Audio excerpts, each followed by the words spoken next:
सादात किराम व मुअज़्ज़ज़ व मोहतरम उलमाए किराम, हाज़रीन महफिल, पर्दा नशीन ख़वातीन इस्लाम, अस्सलामु अलैकुम व रहमतुल्लाहि व बरकातुहू। वालेकुम अस्सलाम व रहमतुल्लाहि तआला व बरकातुहू। अल्हम्दुलिल्लाहि रब्बिल आलमीन वस्सलातु वस्सलामु अला अशरफिल अंबियाइ वल मुरसलीन व अला आलिहि व अस्हाबिहि अजमईन। अम्मा बअद फ़अऊज़ु बिल्लाहि मिनश शैतानिर रजीम। बिस्मिल्लाहिर रहमानिर रहीम। क़ुल ला अस्अलुकुम अलैहि अजरन इल्लल मवद्दत फिल क़ुरबा। सदक़ल्लाहु मौलानल अज़ीम व सदक़ रसूलुहुन नबियुल अमीनुल मुईनुल मुबीनुल करीम व नहनु अला ज़ालिका लमिनश शाहिदीन व शाकिरीन वल्हम्दुलिल्लाहि रब्बिल आलमीन। सय्यदी सरकार आला हज़रत रज़ी अल्लाह तआला अन्हो बड़े प्यारे अंदाज में लिखते हैं, उनके मौला के उन पे करोड़ों दुरूद, उनके मौला के उन पे करोड़ों दुरूद, उनके अस्हाब व इतरत पे लाखों सलाम, उनके अस्हाब व इतरत पे लाखों सलाम। और पारा हाय सुहुफ गुंचा हाय कुदुस, पारा हाय सुहुफ गुंचा हाय कुदुस। अहले बैते नबूवत पे लाखों सलाम, अहले बैते नबूवत पे लाखों सलाम। और आला हजरत अहले बैत की शान में लिखते हैं, अहले सुन्नत का है बेड़ा पार अस्हाबे हुजूर, अहले सुन्नत का है बेड़ा पार अस्हाबे हुजूर। नज्म है और नाव है इतरत रसूलुल्लाह की, नज्म है और नाव है इतरत रसूलुल्लाह की। और आला हजरत लिखते हैं, क्या बात रजा उस चमनिस्तान करम की, क्या बात रजा उस चमनिस्तान करम की। ज़हरा है कली जिसमें हुसैन और हसन फूल, ज़हरा है कली जिसमें हुसैन और हसन फूल।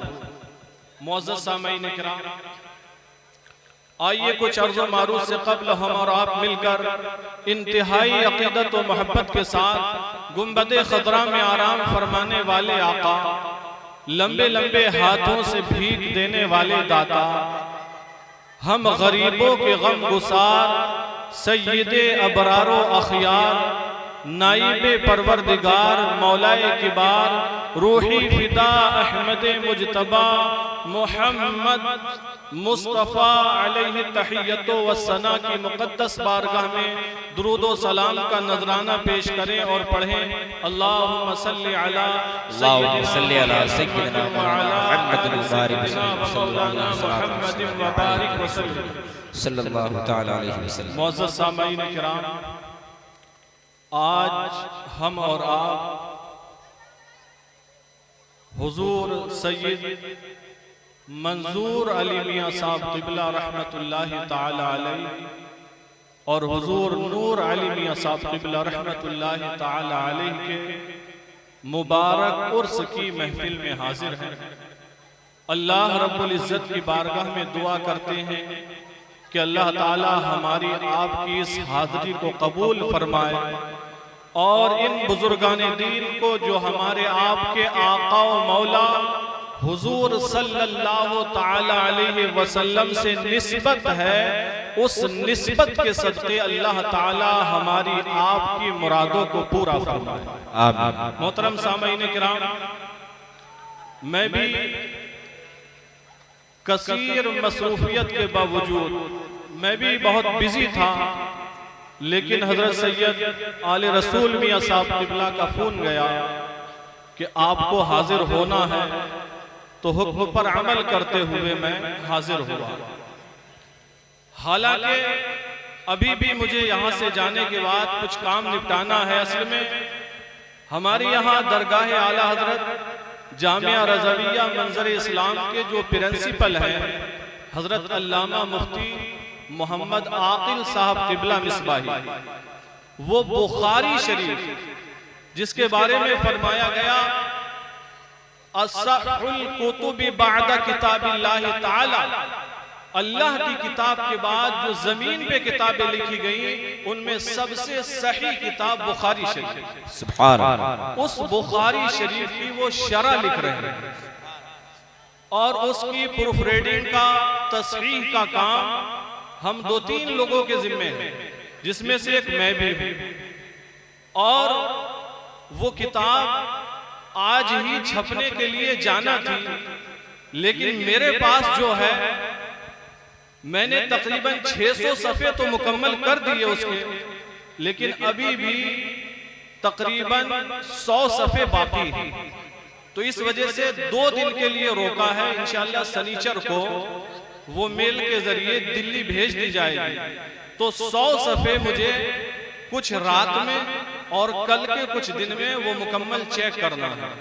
तो बहरहाल इन अजीम बुजुर्गान दीन की निस्बत से मैं हाजिर हुआ, दुआ करता हूं कि अल्लाह ताला हमारी आपकी हाजिरी को कबूल फरमाए। मोहतरम सामाईन किराम, ये अल्लाह रब्बुल इज्जत का यकीनन बहुत बड़ा फजल है और मैं बारहा कहता हूं कि इन बुजुर्गान दीन का फैज है। हमारे गांव में जो सादाते किराम आराम फरमा है, उनका ये फैजान है कि आज बमनपुरा के अंदर अल्हम्दुलिल्लाह उलमाए किराम की कसीर तादाद, सुभान अल्लाह। इस पर हम अल्लाह रब्बुल इज्जत का बेइंतहा शुक्र अदा करते हैं। सुभान अल्लाह। वो भी अल्हम्दुलिल्लाह बड़ी तादाद में मिसबाही हजरात, मरकजी हजरात, बड़े बड़े इदारों से जो पढ़कर आए हैं वो बमनपुरे की सरजमीन पर है। शायद आप हजरात सभी जानते भी होंगे। ये अल्लाह का शुक्र है, आप अल्लाह का शुक्र अदा करें, ये अल्लाह का फजल है। इल्मे दीन की हैसियत में मैं तहदीसे नेमत के तौर पर जिक्र कर रहा हूँ। जो हैसियत आपके गांव बमनपुरा को हासिल है, अल्लाह ताला नजर बद से महफूज फरमाए इस गांव को और गांव के उलमा को। वो अल्हम्दुलिल्लाह जो इस गांव को अहमियत हासिल है, वो आस पास पूरे जिले में, बल्कि 2-4 जिलों के अंदर आप तलाश कर लें, इतनी बड़ी तादाद में उलमाए किराम नहीं मिले, बड़े बड़े कस्बों में नहीं मिले। अगर मैं ये कहूं पूरे कस्बा शीशगढ़ में, केमरी के अंदर और बड़े बड़े कस्बों में देख लें, इतनी बड़ी तादाद ऐसे बड़े बड़े इदारों से अच्छे फारिगीन की नहीं मिलेगी, तो मेरा ये कहना कोई गलत नहीं होगा। बहरहाल आप खुश नसीब हैं। तो कहने का मकसद ये है, जब उलमाए किराम की इतनी बड़ी तादाद है तो इसका असर आप पर नजर आना चाहिए। जी बेशक। आपको नमाजों की पाबंदी करना चाहिए, जबान से आपको सच बोलना चाहिए। ये तो हम देख रहे हैं कि इल्मे दीन से आप मोहब्बत करते हैं और हर साल अल्हम्दुलिल्लाह गांव में कुछ नए हुफ़ाज़ और नए उलमाए किराम पैदा होते हैं, यानी उनकी दस्तारबंदी हुआ करती है और दुआ करते हैं अल्लाह रब्बुल इज्जत की बारगाह में ये सिलसिला जारी और सारी रहे, क़यामत तक ये सिलसिला चलता रहे।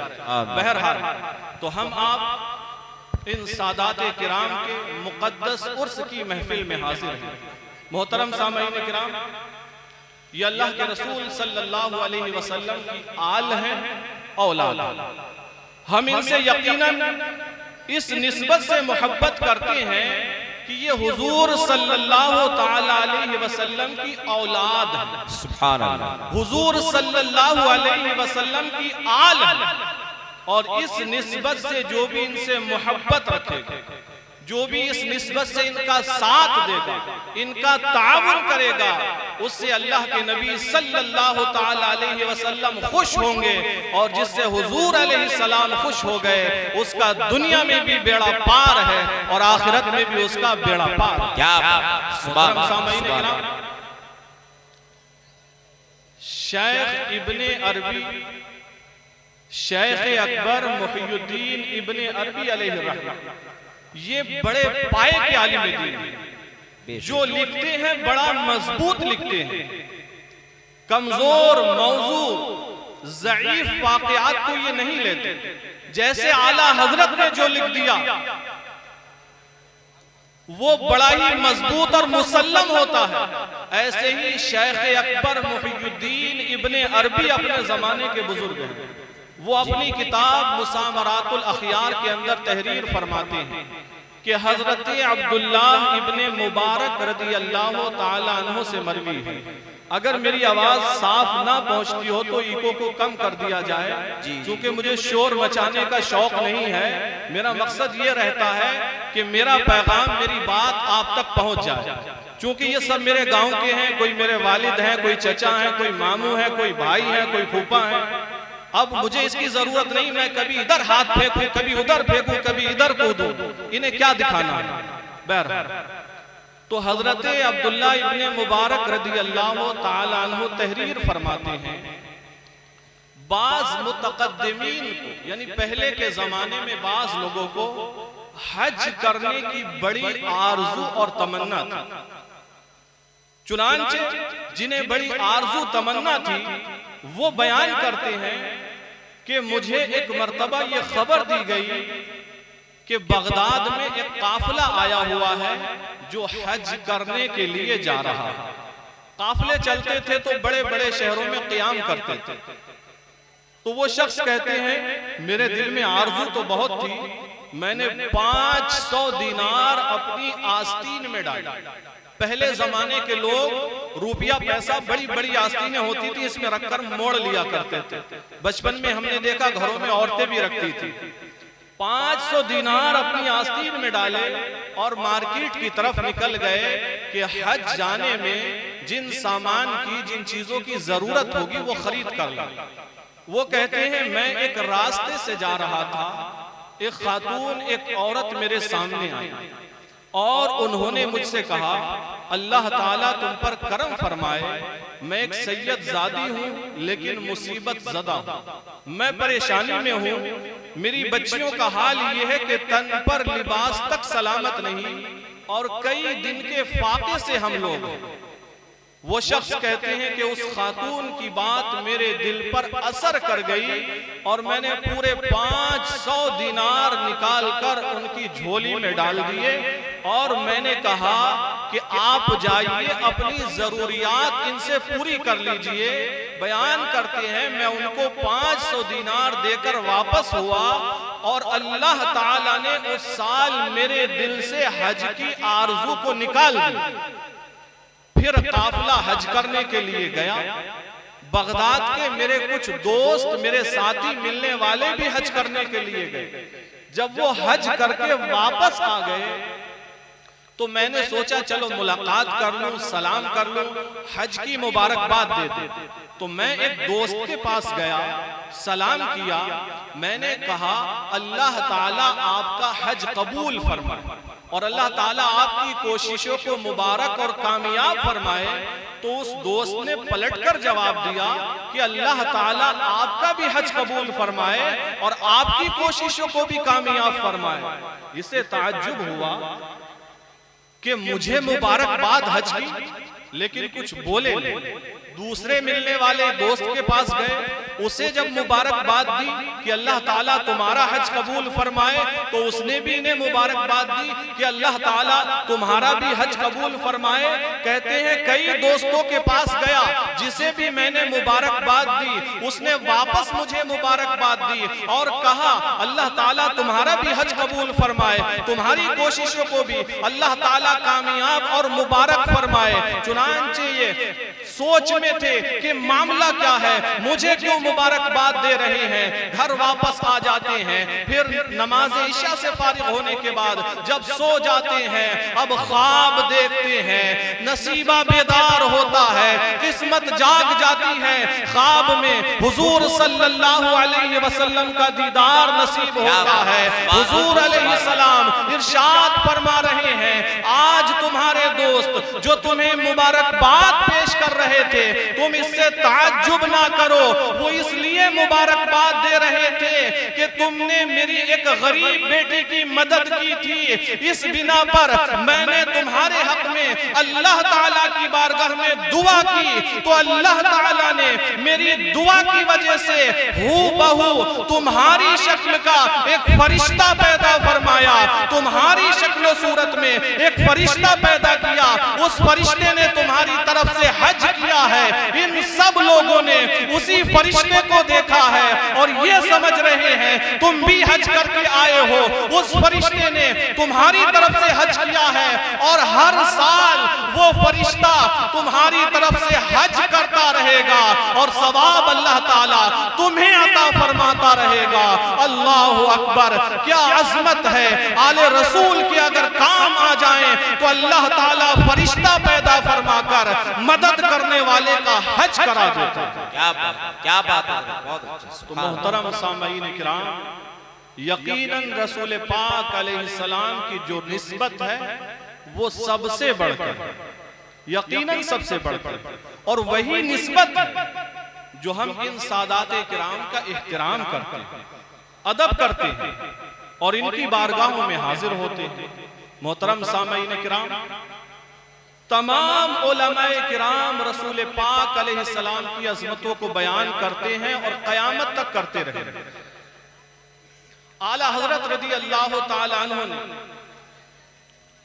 रसूल पाक अलैहिस्सलाम की अज़मतों पर पहरा दिया। आला हजरत रज़ी अल्लाह ताला अन्हु ने सादाते किराम की अज़मतों को बयान किया, आले रसूल की अज़मतों को बयान किया। एक बात मैं यहाँ और कहता चलूंगा, आप तवज्जो के साथ सुने। बाज़ जगहों पर कम इल्मी की वजह से, ला इल्मी की वजह से, नादानी की वजह से ये बातें सुनने को मिलती हैं कि कुछ लोग आला हजरत के बारे में कुछ कहते हैं कि आला हजरत ने तारीफ नहीं की या आला हजरत ने सलाम भेजने से मना किया।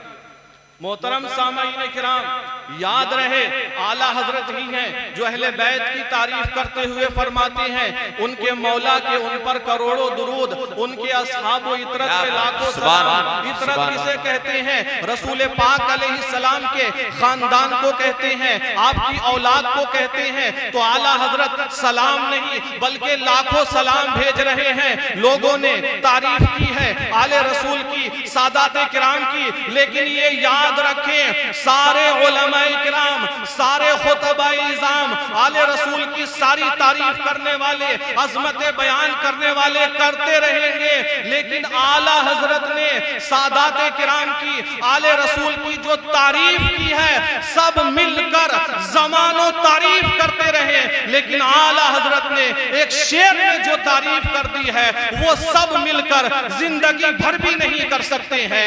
आला हजरत फरमाते हैं जो आला हजरत का शेर सब पर भारी है, इरशाद फरमाते हैं तेरी नस्ल पाक में है बच्चा बच्चा नूर का, तेरी नस्ल पाक में है बच्चा बच्चा नूर का, तू है ऐने नूर तेरा सब घराना नूर। सुभान अल्लाह, सुभान अल्लाह। मोहतरम सामईन किराम, याद रखें ये आला हजरत का वो शेर है जो सारे उलमा मिलकर तारीफ करें, सब पर भारी है ये अकेला आला हजरत का एक शेर। तो आला हजरत से बढ़कर तारीफ कौन करने वाला हो? आला हजरत ने हमें बताया सादाते किराम की ताजीम क्या होनी चाहिए, सादाते किराम का अदब क्या होना चाहिए, ये हमें आला हजरत ने बताया, आला हजरत ने सिखाया और उनकी तालीमात से सीखकर हम सादाते किराम का अदब एहतराम करते हैं। मोहतरम सामईन किराम, ये आले रसूल हैं, अल्लाह के नबी सल्लल्लाहु अलैहि वसल्लम की औलाद हैं, गौसे पाक की औलाद हैं और अल्लाह रब्बुल इज्जत ने गौसे आजम रज़ी अल्लाह ताला अन्हु को बड़ा अजीम मर्तबा दी। 11वीं शरीफ का महीना चल रहा है, यूं तो गौसे आजम की करामतें बयान की जाए रात भर गुजर जाएगी, लेकिन करामत बयान करना मकसद नहीं है, सिर्फ एक दर्स की तरफ मैं आपको लेकर चलता हूं। गौसे आजम रज़ी अल्लाह ताला अन्हु पैदाइशी मादर जाद वली, जब पैदा हुए वली पैदा हुए। गौसे आजम मादर जाद वली थी, आपने पैदा होते ही रोजा रखा, मशहूर रिवायत है, यह आपकी करामत भी है। फिर बड़े होते गए, कुरान मजीद का हिफ्ज़ किया, इल्म दीन हासिल किया, हाफिज बन गए, कारी बन गए, मौलाना बन गए, आलिम बन गए। जितनी तालीम गौसे आजम के इलाके में दी जाती थी, जहां तक पढ़ाया जाता था, सब पढ़ लिया। और कितना आला पढ़ा होगा कि पैदाइशी वली है, वलियों के सरदार हैं, चोरों को कुतुब बना देते हैं, चोरों को वली बना देते हैं। ये शान गौसे आजम की है। लेकिन जब अपने इलाके की पूरी पढ़ाई मुकम्मल कर चुके तो अपनी वालदा से, अम्मी जान से इजाजत चाहिए कि मैं आला तालीम के लिए और ऊंची पढ़ाई करने के लिए बगदाद जाना चाहता हूं। गौर करें, बगदाद जाना चाहता हूं। गौसे आजम की वालदा ने मुराकबा किया, मुराकबा करने के बाद देख लिया और इरशाद फरमाया, मैं देख रही हूं गौसे आजम की वालदा अल्लाह की वलियत। फरमाया मेरी निगाहें देख रही हैं, ऐ बेटा अब्दुल कादिर, तुम्हारी तरक्की बगदाद जाने पर, वहां जाकर इल्म हासिल करने पर मौकूफ। लिहाजा मैं खुद से तुम्हारी जुदाई बर्दाश्त कर लूंगी, लेकिन इल्म दीन से तुम्हारी जुदाई और दूरी बर्दाश्त नहीं करूंगी। और जब गौसे आजम को रुखसत फरमाने लगी तो गौसे आजम की वालदा ने फरमाया था, बहजतुल असरार के अंदर भी लिखा गया, गौसे आजम की वालदा ने फरमाया, हाज़ा वजहुन ला अराहु इला यौमिल क़ियामा, ये मेरे बेटे का वो चेहरा है जो अब मैं क़यामत तक नहीं देख पाऊंगी। मतलब ये था गौसे आजम बगदाद से वापस नहीं आ पाएंगे, उससे पहले ही वालदा का इंतकाल हो जाएगा, दुनिया से गुजर जाएंगी। ये वो जानती थी, फिर भी फरमाती हैं, मुझे तुम्हारी जुदाई बर्दाश्त है, लेकिन तुम इल्म से दूर रहो, ये जुदाई बर्दाश्त नहीं। चुनांचे इजाजत दी और तालीम हासिल करने के लिए बगदाद की तरफ रुखसत फरमा। अब गौर करें, गौसे आजम तो पैदाइशी वली, हाफिज कुरान बन गए, कारी बन गए, मौलवी आलिम बन गए, वली भी है, मुसल्लम है, फिर क्यों जा रहे हैं आला तालीम हासिल करने? इसलिए कि इल्म की बहुत बड़ी फजीलत है, इल्म का दर्जा और मर्तबा बहुत बड़ा है। चुनांचे हजरत अबू हुरैरा रज़ी अल्लाह ताला अन्हु से मरवी है, हजरत अबू हुरैरा एक दिन बाजार में आते हैं, आने के बाद लोगों से कहने लगते हैं, ऐ लोगों, तुम बाजार में मशगूल हो, यहाँ पर तुम मसरूफ हो, और वहाँ मस्जिद नबवी के अंदर रसूल पाक सल्लल्लाहु अलैहि वसल्लम की मीरास तकसीम हो रही है, हुजूर सल्लल्लाहु अलैहि वसल्लम की विरासत को तकसीम किया जा रहा है, जाओ वहां जाकर हिस्सा ले लो। बाजार में क्या कर रहे हो? लोगों ने जैसे सुना कि मस्जिद नबवी में हुजूर सल्लल्लाहु अलैहि वसल्लम की मीरास तकसीम हो रही है, तेजी के साथ मस्जिद में पहुंचे तो वहां देखते हैं कुछ तकसीम नहीं हो रहा है। जब देखते हैं कि क्या हो रहा है, इल्म का दर्स हो रहा है, अबू हुरैरा से पूछते हैं कहां तकसीम हो रही है? इरशाद फरमाते हैं, यही इल्म दीन है जो हुजूर सल्लल्लाहु अलैहि वसल्लम की मीरास है, यही इल्म दीन नबी पाक अलैहिस्सलाम की मीरास है। दर्स हो रहा है, इल्म दीन तकसीम किया जा रहा है, दीन बांटा जा रहा है। रसूल पाक अलैहिस्सलाम ने खुद इरशाद फरमाया, अल उलमाउ वरसतुल अंबिया, उलमाए किराम अंबियाए किराम के वारिस हुआ करते हैं। ये शान है इल्म दीन की। तभी गौसे आजम की वालदा ने अपने आप से जुदा करना गवारा किया, लेकिन इल्म दीन से जुदा करना, जुदा रहना गौसे आजम का ये गवारा नहीं किया। तो मोहतरम सामईन किराम, अब मैं तवज्जो को तलब करके ये कहना चाहूंगा कि हमारे गांव में भी जो सादात किराम का ये घराना है, जिसको हम अपने आबाओ अजदाद से जानते हैं कि ये असली सैयद, सुभान अल्लाह, वरना हमने बहुत से नकली सैयद भी देखे हैं हमारे गांव के आसपास इधर उधर और कई, लेकिन अल्हम्दुलिल्लाह ये ओरिजिनल असली सैयद हैं। तो मैं गुजारिश करूंगा कि देखें आप गौसे आजम की औलाद में हैं। गौसे आजम की वालिदा ने क्या फरमाया था, बेटा मैं अपने आप से तुम्हारी जुदाई तो बर्दाश्त कर लूंगी, लेकिन इल्मे दीन से तुम्हारी जुदाई बर्दाश्त नहीं करूंगी। लिहाजा मैं गुजारिश करता हूं इस खानवादे की माएँ भी अपने बेटों से कहें, बेटे जाओ इल्मे दीन हासिल करो, हम अपने आप से तुम्हारी जुदाई तो बर्दाश्त कर लेंगे, लेकिन आप इल्मे दीन से दूर रहो, हम ये जुदाई बर्दाश्त नहीं करेंगे। अगर इस पर अमल हो गया, और अल्हम्दुलिल्लाह अमल हो रहा है, हम दुआ करते हैं सबकी तालीमें मुकम्मल हो, तो वो दिन दूर नहीं जब आप देखेंगे हमारे इस खानवादे के अंदर उलमाए किराम होंगे, मुफ्तियान इज़ाम होंगे। अल्लाह ताला इल्म की बेश बहा दौलत इस खानवादे को अता फरमाए। नारे तकबीर, नारे रिसालत, मसल के आला हजरत हजरत अल्लामा मुफ्ती मुजीब साहिब कबीरा, नारे तकबीर, क्या बात है, सुभान। मोहतरम सामईन किराम, ये कोई मामूली चीज नहीं कि गौसे आजम पैदाइशी वली थे और आलिम हाफिज हो गए थे, फिर भी बगदाद पढ़ने गए और वालिदा ने ये जानते हुए भेजा कि मेरे बच्चे की वापसी से पहले मैं इस दुनिया से चली जाऊं, फिर भी भेजा। क्यों? इल्मे दीन बहुत बड़ी दौलत। तो मोहतरम सामईन किराम, मेरी आम गुजारिश है आप सीखें दीन को और खास तौर से अपनी औलाद को सिखाएं। और बड़ी खुशी होती है जब हमें मालूम होता है कि इस साल इतने बच्चों ने हमारे गांव के कुरान का हिफ्ज़ मुकम्मल किया, इस साल इतने बच्चों की आलमियत से फजीलत से दस्तार हो रही है। ये खुशी की बात है, इन बुजुर्गान दीन का फैज़ है। मेरे आका मौला हुजूर सल्लल्लाहु अलैहि वसल्लम की खास नजर करम है कि इल्मे दीन बढ़ रहा है। तो मोहतरम सामईन किराम, इल्मे दीन बच्चों को सिखाएं और दुनियावी तालीम से भी आरास्ता करें। अगर इल्म नहीं होता है तो इंसान एक तरीके से आंखें रखते हुए भी अंधा होता है। इल्म दीन बहुत बड़ी दौलत है। मोहतरम सामईन किराम, इल्म ना होने की वजह से बहुत से मौकों पर इंसान सही को गलत समझ लेता है और गलत को सही समझ लेता है। अब कितना अफसोस किया जाए ऐसे इंसान पे जो सही को गलत कहे और गलत को सही कहे। इस मर्तबा दिल्ली में मेरी मुलाकात एक हाफिज साहब से हुई। उन्होंने एक साहब को हमारे मिलने वालों में थे और उनके भी मिलने वाले थे, उन्हें मसला बताने लगे। मसला बताया कि आप नमाज़े तहज्जुद के लिए जो वुजू करते हैं, फिर इसी वुजू से फज्र की नमाज पढ़ते हैं, आपकी नमाज नहीं होगी। नमाज़े फज्र के लिए दूसरा नया वुजू करना चाहिए।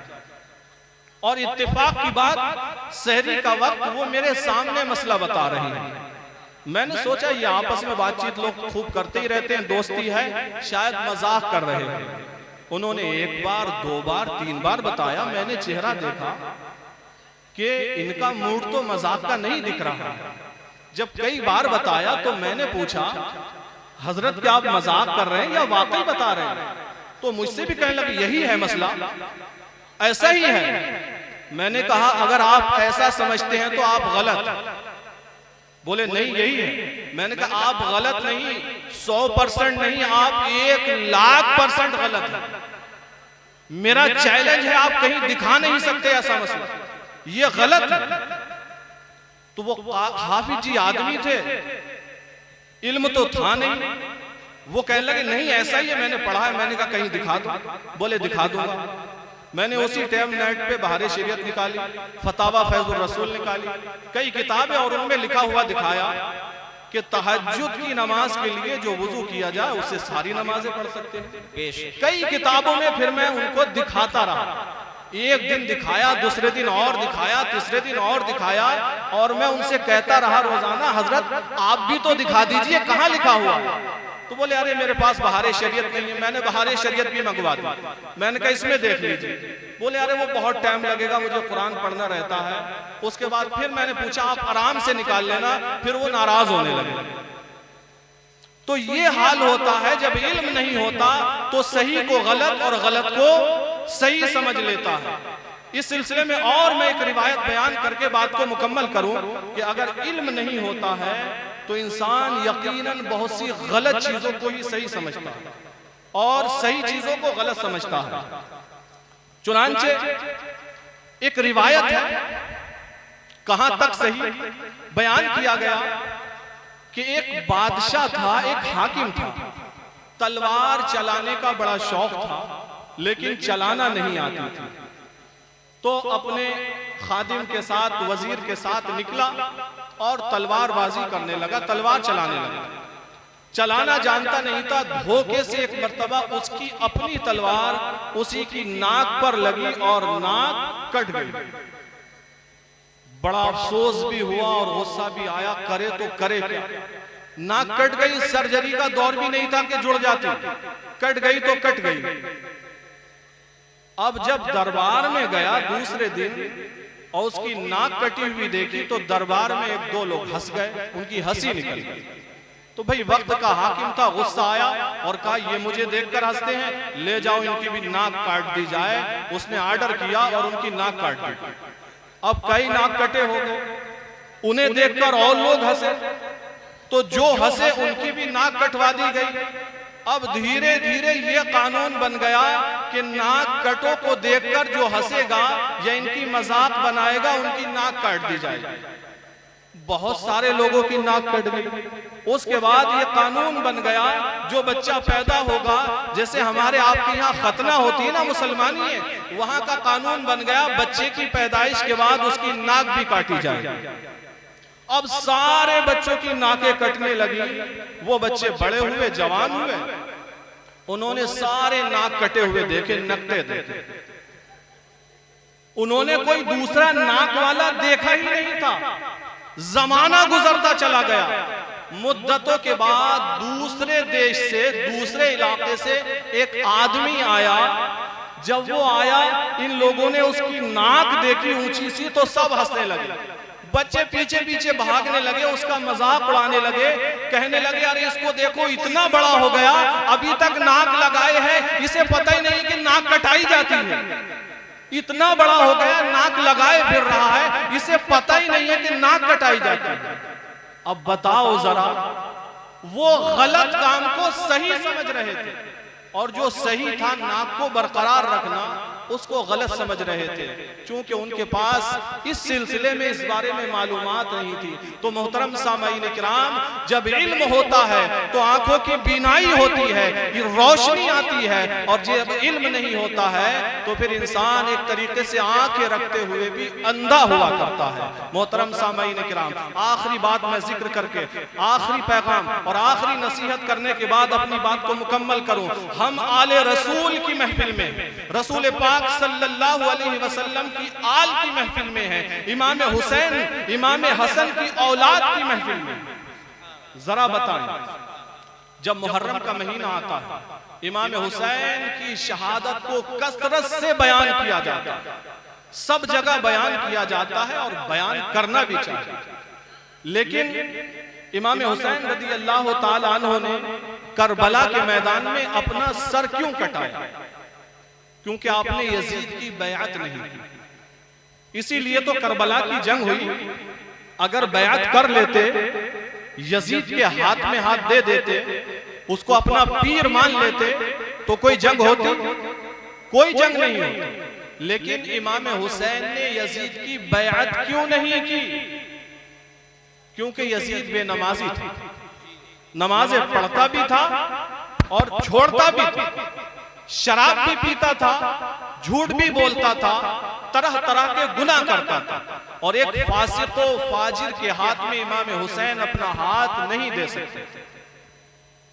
अगर इमाम हुसैन बयात कर लेते, मुअर्रिखीन ने लिखा, यजीद उनके कदमों में मालो दौलत के ढेर लगा देते, यजीद उनको किसी मुल्क का हाकिम और गवर्नर बना देते और उनसे खुश रहता, उनके नाम के नारे लगाता, बहुत खुश रहता, बहुत मालो दौलत उन पर कुर्बान करता अगर बयात कर लेते।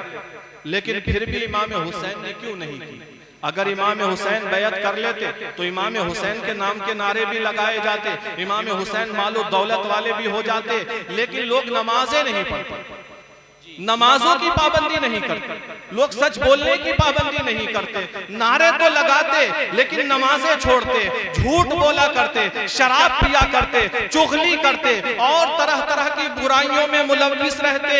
लेकिन इमाम हुसैन ने इसलिए बैअत नहीं की कि अगर मैं बैअत कर लूंगा तो मालदारी तो मिल जाएगी, मेरे नाम के नारे भी लगेंगे लेकिन नमाजें नहीं पढ़ी जाएंगी। अगर नमाजों को छोड़कर सिर्फ नारों के जरिए सहारा लिया जाए तो इंसान कामयाब नहीं हो सकता है। इसलिए इमाम हुसैन ने बैअत नहीं की और यजीद के खिलाफ ऐलाने जंग किया। यहाँ तक कि आपने अपने रिश्तेदारों को कुर्बान करा दिया, अपने जानिसारों को कुर्बान करा दिया, अपनी औलाद को कुर्बान करा दिया, यहाँ तक कि अपना भी सर कलम करा दिया। किस लिए? ताकि नमाजों की पाबंदी हो, ताकि जबान से सच बोला जाए, ताकि झूठ से बचा जाए। ये सारे गुनाह, ये सारी बुराई यजीद में और यजीदियों में थी। लेकिन अब हम गौर करें, नारे तो इमाम हुसैन के नाम लग के लगाते हैं लेकिन अमल यजीद वाला है। यजीद ही तो बेनमाजी था, नमाजें छोड़ता था। हम नारा तो इमाम हुसैन के नाम का लगाते हैं, मोहब्बत का दावा तो इमाम हुसैन से करते हैं लेकिन झूठ भी बोलते हैं, माले हराम भी खा लेते हैं, चुगली भी कर लेते हैं, लोगों पर जुल्म भी करते हैं। तो मोहतरम सामाईन किराम, याद रखें, सिर्फ नारे लगाने से कामयाब होने वाले नहीं हैं। अगर सच्ची मोहब्बत इमाम हुसैन से रखते हैं तो जैसे इमाम हुसैन के साथियों ने करबला के मैदान में भी नमाज को नहीं छोड़ा है, हमें भी नमाज की पाबंदी करनी होगी। जैसे इमाम हुसैन ने, इमाम हुसैन के साथियों ने किसी हाल में झूठ नहीं बोला है, इसी तरह हमें भी सच की पाबंदी करनी होगी। तो मोहतरम सामाईन किराम, हमें इमाम हुसैन से सच्ची मोहब्बत करना चाहिए, नमाजों की पाबंदी करना चाहिए, सच बोलना चाहिए, गरीबों की मदद करना चाहिए और सारे नाजायज और हराम काम छोड़ देना चाहिए। तो मोहतरम सामाईन किराम, मेरा पैगाम यही है, अल्लाह के रसूल सल्लल्लाहु अलैहि वसल्लम की आल से, औलाद से मोहब्बत करें। हम इमाम हुसैन से मोहब्बत करते हैं, गौसे आजम से मोहब्बत करते हैं, लेकिन सच्ची मोहब्बत करें। गौसे आजम नमाजी थे, नमाज का हुक्म देते थे, इमाम हुसैन नमाजी थे, नमाज का हुक्म देते थे। नमाजों की पाबंदी करें, सच बोलें, इल्म दीन हासिल करें, उलमाए किराम से मोहब्बत करें, सादात किराम से मोहब्बत करें, इनकी अज़मतों का लिहाज रखें। अगर इस तरह चलेंगे तो अल्लाह ताला जिंदगी कामयाब फरमाएगा। अल्लाह रब्बुल इज्जत की बारगाह में दुआ करते हैं, अल्लाह ताला हमारी आपकी हाजिरी को इन आले रसूल, औलाद रसूल के वसीले अपनी बारगाह में कबूल फरमाए। मैंने जो भी बयान किया, अल्लाह ताला इस सब पर मुझे और आप सबको अमल करने की तौफीक अता फरमाए। कोई गलती हुई हो तो अल्लाह ताला उसे माफ फरमाए। अस्तगफिरुल्लाह रब्बी मिन कुल्लि ज़ंबिन व अतूबु इलैहि व आखिरु दावाना अनिल हम्दुलिल्लाहि रब्बिल आलमीन।